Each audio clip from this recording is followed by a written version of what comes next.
Scorpio, hi, welcome to Mr. Queen PH. At ito ang energies ng inyong kaperahan ngayong March 2026. So we will see the energies ng inyong money, career, finances. So this is a general reading. Pwede kang makarelate, pwedeng hindi. Just take what resonates. Another reminder, I will not message you or follow you to offer services. Mag-ingat sa mga fake accounts and scammers. So kung gusto nyo ng private reading, just go to my website, mrqueenph.com. Nandiyan na lahat ng information. Or you can book directly sa aking calendar. Yung link nasa description or sa comment section. Okay, let's see. Scorpio money, kaperahan for March. Oh, okay. You have Isa and then Raidu.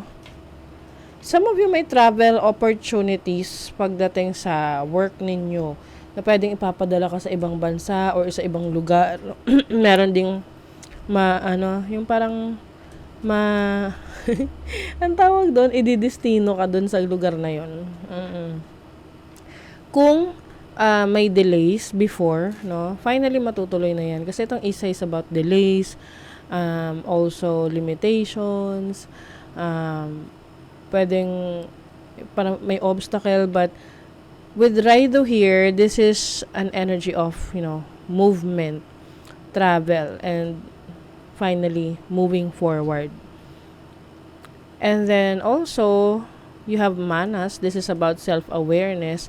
Some of you maaring mas nagiging aware sa needs ninyo. Like kung dati, needs lang ng ibang tao, yung aware kayo. Ngayon, sarili nyo naman.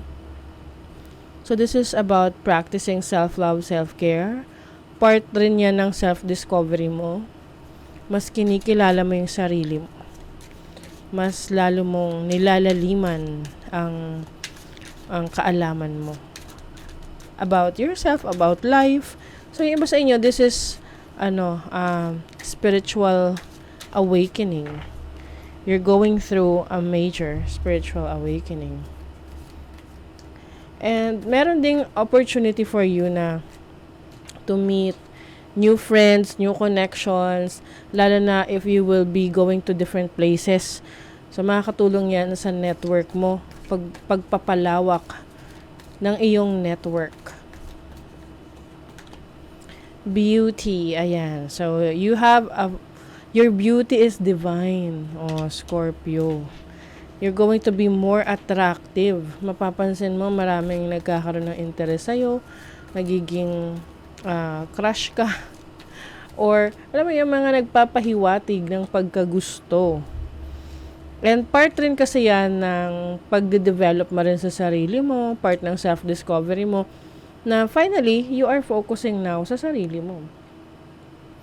And the more na inaayos mo yung sarili mo, the more na mas dumadami yung opportunities for you, like for work, for travel, for your business.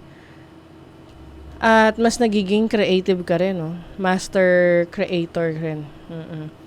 So, maaring may downloads dito. Some of you meron kayong realization or parang eureka moment na, this is a great idea. Especially dun sa mga mahilig mag-business. Pwedeng meron kayong ma-realize na magandang negosyo na pasukin. Yung tipong feeling nyo kayo ay isa sa mga nauna, pioneer sa idea na to. So, you might be doing that.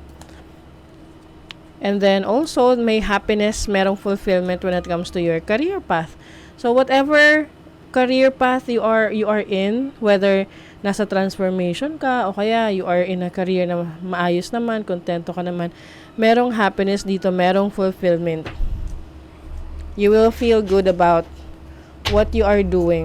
Especially na yung iba sa inyo, may mga opportunities to learn, na binibigyan kayo ng mga free trainings, mga seminars na mas tutulong sa inyong, mas mag-upgrade ng inyong skills. Okay, you have the Two of Pentacles, the Sun. Two of Pentacles, very busy energy. Pwedeng meron kang mga binabalance sa life mo. So, meron ka ng career, may business ka pa, may trabaho ka, or may side hustle ka. And this brings you joy. Kumbaga, for you, challenge siya, pero at the same time, masaya ka kasi may fulfillment para sa'yo yung career path mo. Yung creativity mo talaga, isa ito sa pinaka parang magkakaroon ng focus ngayong March sa trabaho mo. So, pwedeng part ng self-discovery mo yan. Discover mo, uy, magaling ka palang mag-paint. Or magaling ka palang mag-create ng script. Or kung ano-ano pang related to your imagination. Diba? You have the 8 of Cups. And then the 5 of Swords. So, meron kang iiwasan sa workplace.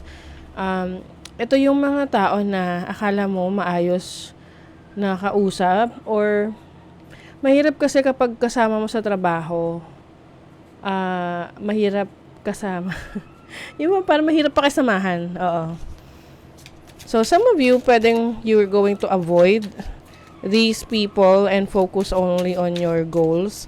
And part ng transition din para sa iba sa inyo is, yung paglipat, yung pag-alis sa isang toxic environment because you feel like hindi ka fully supported sa trabaho mo na yan, sa career mo na yan. And you will choose what will make you happy with the 9 of Cups. Some of you, kung ngayon sa sitwasyon nyo sa career, trabaho ninyo, it's stressful, na parang nakaka-drain, ang hirap makisama, then that is the sign para sa inyo na mag-explore ng ibang opportunities. Kasi doon ka mas magiging masaya, doon ka mas makakaranas ng fulfillment.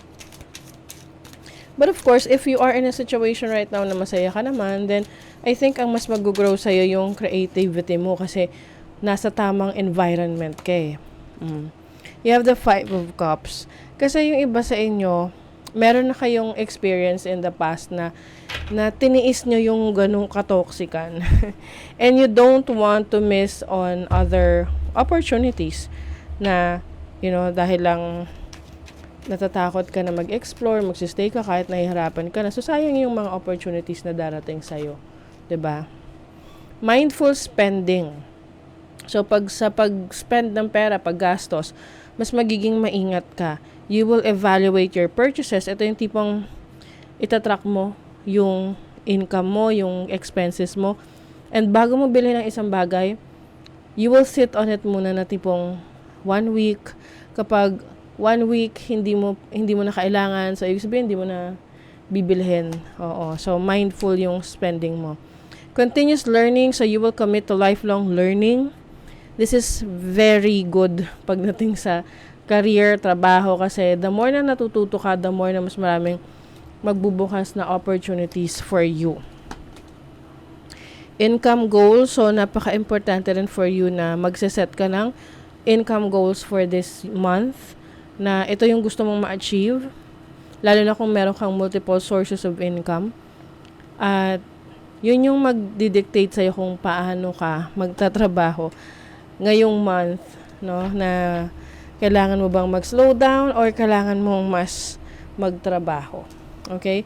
So that is your reading, Scorpio. Thank you so much. See you again.